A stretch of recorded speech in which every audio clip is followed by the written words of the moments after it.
क्रिस्त में मेरे प्यारे भाई और बहनों, सबको जय यीशु। संत लूकस के सुसमाचार अध्याय 18 पद संख्या 25 से लेकर 30 तक ईसा मसीह अपने शिष्यों से कहते हैं, सुई के नाके से होकर ऊँट का निकलना अधिक सहज है, किंतु धनी का स्वर्गराज में प्रवेश करना कठिन है। हाँ प्यारों, धनी का स्वर्गराज में प्रवेश करना इसलिए कठिन होता है कि वह ईश्वर पर नहीं, धन पर भरोसा करते हैं। वो अपनी संपत्ति पर भरोसा रखने के कारण सोचता है, मुझे मेरे परेशानियों में दुखी नहीं रहना पड़ेगा और मेरे मुसीबतों में पैसा मेरी मदद करेगा। ऐसा कहकर वो ईश्वर पर शरण रखते नहीं, बल्कि पैसों से परेशानियां निपटाते हैं।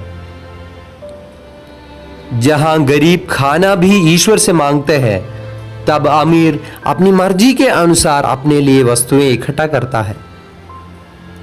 ऐसे धनी व्यक्ति ईश्वर की इच्छा ना जानकर जीता है और उनके लिए स्वर्गराज प्राप्ति कठिन हो जाता है। ईसा मसीह कभी नहीं बताता धन इकट्ठा नहीं करना। ईसा मसीह का ध्यान धन पर नहीं, बल्कि इकट्ठा करने वाले व्यक्ति पर है, क्योंकि उस व्यक्ति का मन ईश्वर से हटकर धन प्राप्ति की ओर मुड़ा हुआ है। बाइबल बताते हैं, पृथ्वी पर अपने लिए पूंजी जमा नहीं करो, बल्कि स्वर्ग में पूंजी जमा करो, क्योंकि जहां तुम्हारी पूंजी है वहीं तुम्हारा हृदय भी होगा।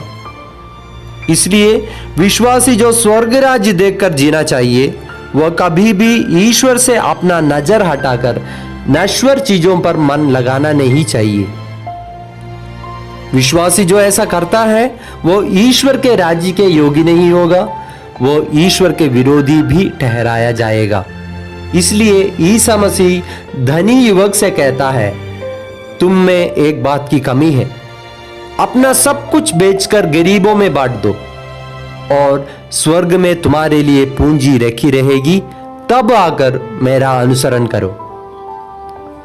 हाँ प्यारों, धनी युवक से ईसा मसीह का उत्तर हम सभी लोगों के लिए है जो धन पर ज्यादा भरोसा रखते हैं।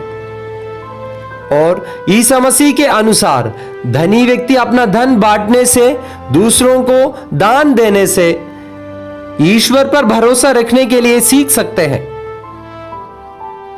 ईसा मसीह के समय से लेकर आदिम कलीसिया से लेकर इतिहास हमें यह गवाही देते हैं कि अनेक राजा, रानी और प्रभु सहित जो ईसा मसीह के अनुयायी बनना चाहे, वे सब अपनी संपत्ति बांटे और ईसा मसीह के पीछे हो लिए।